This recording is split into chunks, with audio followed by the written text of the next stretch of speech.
Yeah. All right. Let's hit the inroads of this bad boy because I think we got to, Coop. We got to start giving away some awards and give heap some praise on some folks because so far these last 3 games, you start to see some dudes that wouldn't be those dudes. Let's dive into it. First, shout out to the partners again. Last one from our friends at Sleeper. We're going to make a few more picks. Again, if you have not used them for daily fantasy ball, you're 100% missing out. Using our promo code UNFAIR, they're going to give you $20. Plus, they're going to match your deposit at 100% up to $100. And, like I mentioned before, not only do you have NBA action, they even have college ball. So, of course, you've got your, college football options in here. You got some Wednesday night games. We got some Saturday games like Bear Bachmeier for BYU. Definitely want to check out versus Tech. I don't think he runs all over Tech. Tech has really got a good run defense. Fernando Mendoza and Julian Sayin are right now your Heisman Trophy guys. Sayin should destroy Purdue, even though Purdue feels like they're kryptonite. They're like the team that always gives Ohio State problems. Fernando Mendoza, though, I'm going to take him less against Penn State. As much as Indiana destroys everybody, I feel like they're going to start hitting the wall of just too much success and complacency. Can Diego Pavia put back up numbers again? He's got no choice. So we're going to take him on the more just for the fun of it. And Jade Mavia for USC should throw at least 2 touchdowns against Northwestern, but Northwestern's been balling. Pick 2 or more players, pick more or less on the statistics, and boom, got an opportunity to win up to 1,000 times your money. Making game days into paydays. Use our promo code UNFAIR. Get a match at 100% up to $100 plus $20 just for signing up. Terms and conditions apply. See Sleeper's terms of use for details. Shout out to all of you. Thank y'all for pulling up. Hit the like button if you're new to the channel. Subscribe, rate, review. Give us 5 stars. Coop, we gotta, we should give some awards out. We should heap some praise on some players that have been doing some cool stuff. So you've got South Carolina, Ole Miss, and then Tennessee was your 3-game run after Texas that leads you to this bye week, and then we'll have our final 3 games of the season. Who do you feel like balled out that we should really give some praise to? I'm going to start.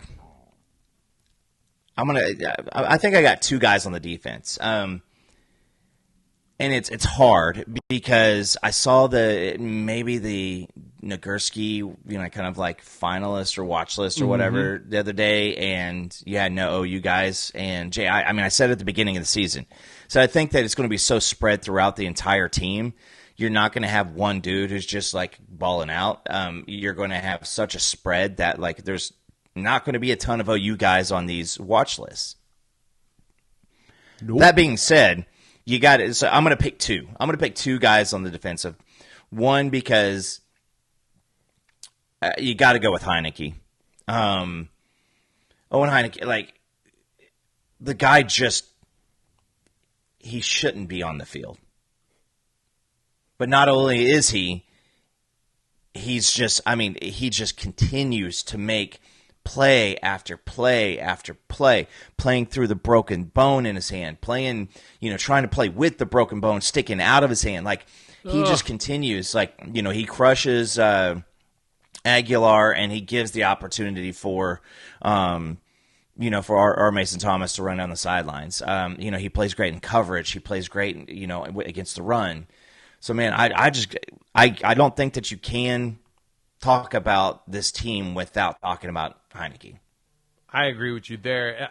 If I'm giving one out that I have to, it really has to go to the dude to me that I feel like that does so much work and gets some recognition, but not as much as we probably think he should. Taylor Wein. Miguel Chavis Jr. Looked just like him on Halloween. That's pretty funny when they had the picture up of him. But no, PFF put this out there, this picture of him as well as, and now I want to remind y'all, I'm going to pull this up just to remind myself, because I really think a lot of you don't understand how much praise we heaped on this kid coming in. He was, by all accounts, everybody had him a 3-star prospect. The On3 composite had him a 3-star, but Rivals had him as a 4-star. And when he was a recruit coming out of high school, he was also considered, top 650 player in the country. Yeah. When Oklahoma saw him while out on the recruiting trip looking at someone else, I think a wide receiver, they're like, oh, no, that boy athletic. I like Who's that guy? Who that dude? It's kind of like when DeMarco Murray was found by Bob Stoops. They saw him out there dunking in the basketball court like, hey, wait, who's that guy? Like, oh, yeah, does he play basketball? No, he doesn't play basketball. Who that dude is? That's a running back. Oh, can I talk to him? Because that's one of those like, oh, wow, that athleticism jumps out. But my point here is something. Taylor had 7 pressures in that Tennessee game. And not only was he giving you the pressures, he was making plays in a way that don't show up on the box score. Alex King over there from the Championship Standard, shout out to them here on YouTube. They always run some film. Well, Alex posts always on the socials about different plays that the players make. And one that he posted was of Taylor Wein making a play that doesn't show up on the box score.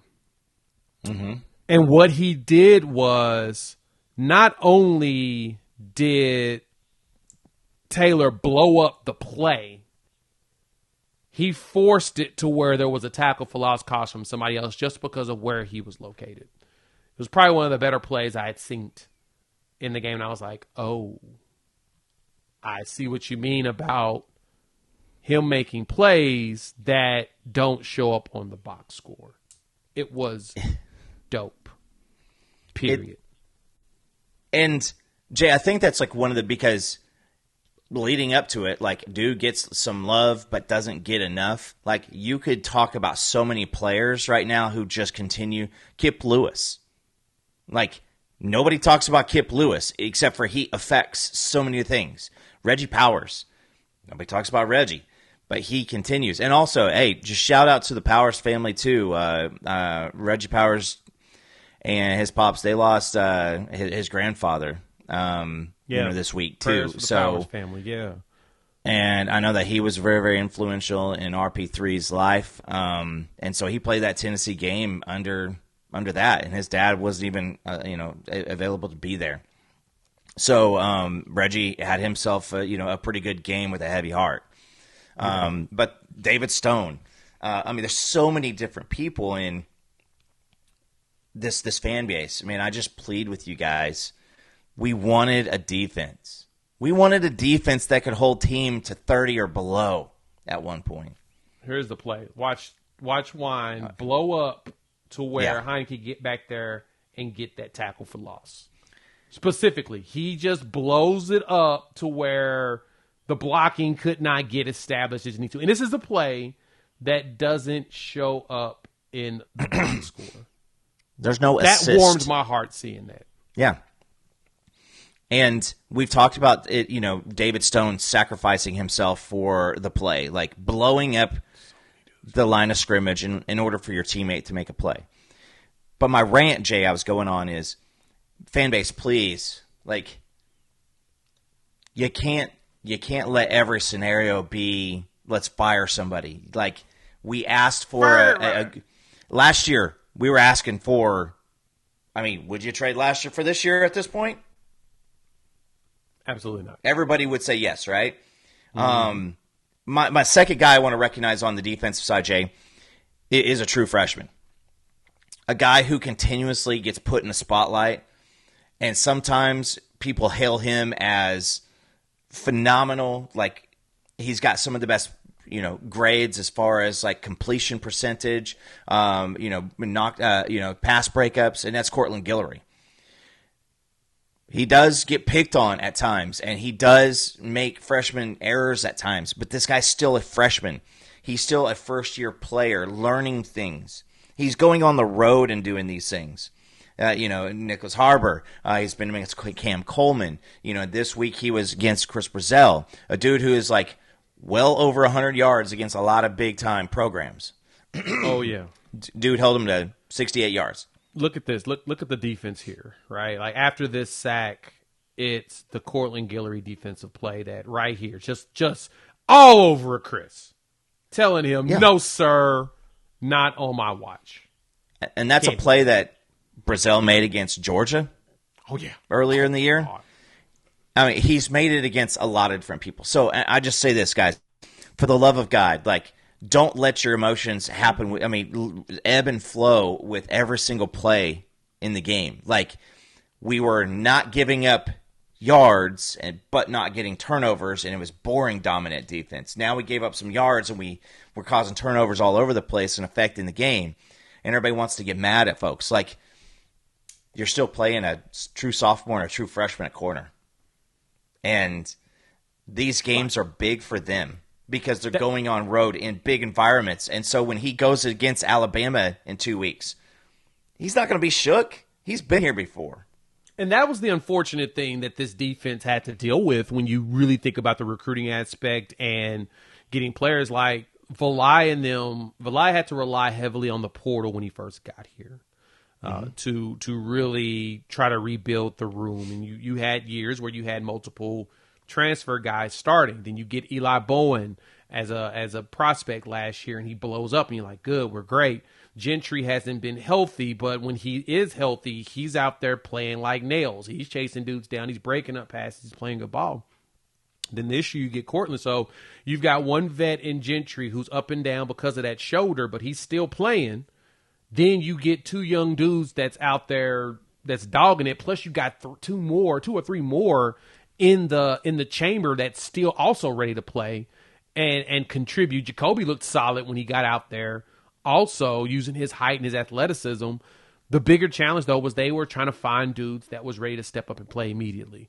It's no different than the D-line the first year. You had a whole bunch of bigger guys, but they weren't big enough.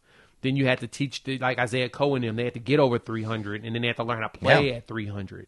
And that takes time to understand your body to be able to do that. Now you got dudes well over 300 that play very well at 300. They play with the same speed and intensity they did when they were 275. You've built the conditioning there. So, yeah, as you point that out, the cornerback room hadn't got a chance to catch up with the development and the location of where the D-line has, because the D-line has not only veterans from here, but also transfers to supplement, whereas the corners are now the young pups who are growing and getting better. Because I'm trying to think about it. I don't think we have a single transfer in the cornerback room this year. I think we have 0 left. Because Dez is gone, Kanai's at Arkansas. You know, right? Like our first year, you had Colton, the corner, came from Wyoming, real good. We hoped that he would have came back, but I don't think he had an additional year. It was as in 2022. My brain's toasted. But he was a solid corner. My brain is. Colton is what I see in my mind, but I know that's not his name. Colden. There you go. CJ Colden. CJ Colden. Thank you. Like I was trying to get it. I was like, where is it at? I couldn't find it. I was trying to look it up real quick. You said Colton, and all I could think is LaColton Bester, who was a wide receiver, and I was like, that's not right. That's not the name. Right. No, CJ Colden. Like, CJ Colden. So you brought in a bunch of transfers to help with that, and and the key thing is not the guys that we had weren't that good. It's fitting the scheme that BB likes to play. That was always 100%. The critical part. Then linebacker, trying to think, the only linebacker transfer we have, or quote unquote really had, is really Kendall Daniels. If I'm really thinking about it, who at linebacker did we even bring in? No, because the first year you had Deshaun White. He was here. He was an Oklahoma player. And he was an Oklahoma guy. Danny Stutzman played a lot his freshman year. I can click back here and see. Yeah, I'm looking at it, and I'm being honest, man. Who did we have? You didn't really have very many linebacker transfers. Is kind of my big. No, you haven't, and and I'm just saying this is shout out to. My heart still hurts for this one. The Crimson Missile. I know, right? Lewis Carter. God, he would be nasty in this defense. My goodness, he'd be unreal in this defense. Hate that. I understand being homesick, so I can't be mad. But dude, yeah. But I just say, like, you look at the entire team, and I mean, you've gotten a couple guys on the defensive line because you just didn't have anybody on the roster who was doing it. And you said, shout out to our boy Isaiah Coe, friend of the program.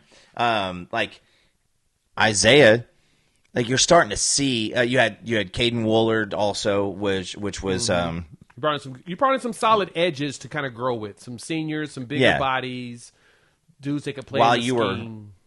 While you had some of your cakes in the oven, getting ready, and so now you're seeing that because now you're seeing, going into next year, you're not going to have any of these transfers. You're going to have. Probably Stone and Jackson starting up the middle. You're going to have Danny and PJ and Wine out on the outside.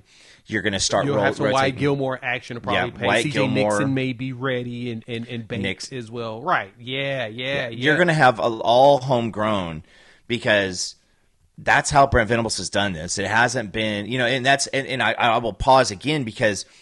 You look at an Ole Miss or you look at some of these teams that live and die out of the transfer portal, and right now you can't look to next year and go, man, I'm really, really excited about next year because all these guys are coming back. Like most of those guys are going to be transferred out. And when you can do that and you only need maybe 3 or 4 spots in the whole entire team for like absolute impact players, you're going to spend a lot of money on retention because I can promise you, folks are going to have conversations with David Stone. Folks are going to have, they're going to still be reaching out and saying, hey, what would it take? What would it take? Because to even add to that, right, this has been our talking point. This staff loves their recruits, and we're starting to see that more and more. And that's kind of the thing you appreciate the most is that they really do love their recruits. And so they're showing it. And I'm happy about that. And we're trying to avoid living in doubt because that's the thing about it. Ole Miss did it, and then they fizzled out at the end last year. One of the best teams they've ever had. This year they don't consider this as one of the best teams they've ever had, but they're probably going to finish out a little bit better this year unless the Florida game or the Mississippi State game happens. Yeah, that's kind of the question there. So, and I mean, I will also say, Jay. You still have massive weaknesses in like the lines at Florida, or not Florida, but at Georgia and Alabama. They've had a lot of attrition, a lot of transfer portals, people coming in and out, like people no longer wanting to stick to that long-term dream, that long-term plan. And a lot of these kids, they don't have a PJ Adebawara who can come in as a 5-star and develop. Again, he was just a freaking raw athlete who's just out-athleting everybody on the field up in Kansas. And you don't have very many that are 3-stars that are willing to stick around and grow and develop and grow into their bodies and then be prepared for play. You don't get that either. It's exactly it. That's where things get a little squirrely. But we went way off the rails. My fault. But I was just saying, great talk, guys. We defensive MVPs. Like I'm giving a shout out to Courtland. I'm giving a shout out to Owen because these are guys who continue to just do something crazy. Like Courtland, taking on the task week in, week out. Like again, this is potentially your 3rd or 4th defensive back, right? Like 3rd defensive back because you were relying on Gentry and Eli. Gentry's had to go down, so this is your backup cornerback, a true freshman coming in, balling out, like leading the nation, in top 5 in the nation, and a lot of like really, really key statistics. But everybody remembers a pass interference. Listen, Jay, if you throw a 60-yard bomb down the field, and it's either, hey, Obviously, I want you to knock down the pass and not allow anything. But if it's allow the completion or get pass interference, in college football, I'm saying take the pass interference. Yeah, every time. Take the PI because it's only 15 yards. So it doesn't kill you, but it can make you stronger. So you definitely want to do that, and you got to make sure you tackle very well. So, all right, we're going to go ahead and get ourselves out of here. Thank you all for pulling up. Hit the like button if you're new to the channel. Subscribe, rate, review, give us 5 stars. Make sure you keep Coop and his people in prayers. Keep Coach Powers, RP3, and his family in your prayers as well. Appreciate you taking time to join us. We'll be back.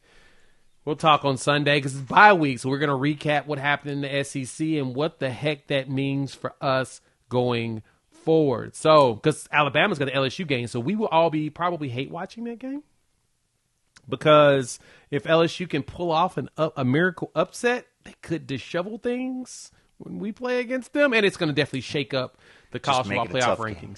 So yeah, we just want things to be a little disheveled, a little shaken up or whatnot. So, all right. We'll see you all in a day or two. Peace.